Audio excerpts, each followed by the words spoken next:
नमस्कार दोस्तों, मेरे चैनल सनातन सेवा पर आप सबका स्वागत है। मैं आज आपको दीपावली की कथा सुनाने जा रही हूँ। एक बार की बात है, एक जंगल में एक साहूकार रहता था। उसकी बेटी प्रतिदिन पीपल पर जल चढ़ाया करती थी।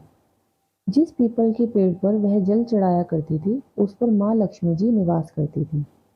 एक दिन माँ लक्ष्मी जी ने साहूकार की बेटी से कहा, मैं तुम्हारी मित्र बनना चाहती हूँ।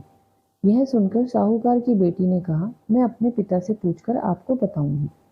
बाद में साहूकार की बेटी अपने पिता के पास गई और अपने पिता से सारी बात कह डाली। दूसरे दिन साहूकार की बेटी ने माँ लक्ष्मी से दोस्ती करने के लिए हाँ कर दी। दोनों अच्छे मित्र भी बन गए। दोनों एक दूसरे के साथ खूब बातचीत करने लगे। एक दिन माँ लक्ष्मी साहूकार की बेटी को अपने घर ले गई। माँ लक्ष्मी ने साहूकार की बेटी का खूब स्वागत किया। उन्होंने उसे अनेकों तरह का भोजन खिलाया। जब साहूकार की बेटी माँ लक्ष्मी के घर पर थी, तो माँ लक्ष्मी ने उससे एक प्रश्न पूछा कि अब तुम मुझे कब अपने घर ले जाओगी। यह सुनकर साहूकार की बेटी ने माँ लक्ष्मी को अपने घर आने को तो कह दिया, लेकिन लेकिन अपने घर की आर्थिक स्थिति को देखकर वह उदास हो गई। उसे डर लगने लगा कि क्या वह अपने दोस्त का अच्छे से स्वागत कर पाएगी। यह सोचकर वह मन ही मन दुखी हो गई। साहूकार अपनी बेटी के उदास चेहरे को देखकर समझ गया। तब उसने अपनी बेटी को समझाया कि तुम फौरन मिट्टी से चौका बनाकर साफ सफाई करो।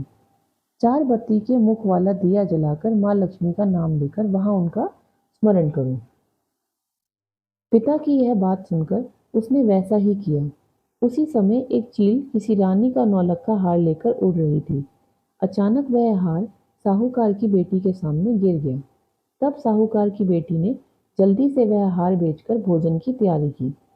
थोड़ी देर बाद भगवान श्री गणेश के साथ माँ लक्ष्मी जी साहूकार की बेटी के घर आई। साहूकार की बेटी ने दोनों दोनों की खूब सेवा की। उसकी सेवा को देखकर माँ लक्ष्मी जी बहुत प्रसन्न हुई और उन्होंने उसकी सारी पीड़ा को दूर कर दिया। इस तरह से साहूकार और उसकी बेटी अमीरों की तरह जीवन व्यतीत करने लगे। हे भगवान, जैसे उस साहूकार और उसकी बेटी पर अपनी कृपा बरसाई है, वैसे ही हम सब पर अपनी कृपा बनाए रखना।